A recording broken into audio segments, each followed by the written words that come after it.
Türkmen Şura'nın başlığı iyinin içine gelip iyinin özü bolup amma başlık bolanı kaysı da iyinin içine gelip özü her bir garibin ya her bir demenin nazariyasını her bir yaşlının nazariyasını alıp şunun mutabakında işlemesi mümkündü ama mutasafana işlemedi. Sizin Bakı vilayetinin Türkmen Şurası'nın başlığı kança yıl boyunca bardınız. Ama sizin yorumumuzdan bizler Bakı'da Milli Gençlik Vekilimiz yoktu. Sebebi ne? Ama odur bilen budur tafavutı köp ağır.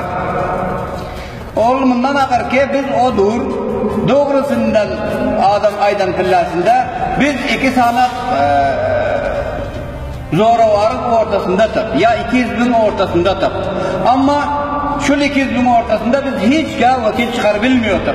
Ama budur hoşbahtana milletimizin ya merdimimizin bahtılığına göre budur şol iki sanat özünü birleştik deyip sana getiriyor. Şol birleştikten faydalanıp budur bizim vakilimiz çıkar deyip hatman umudu.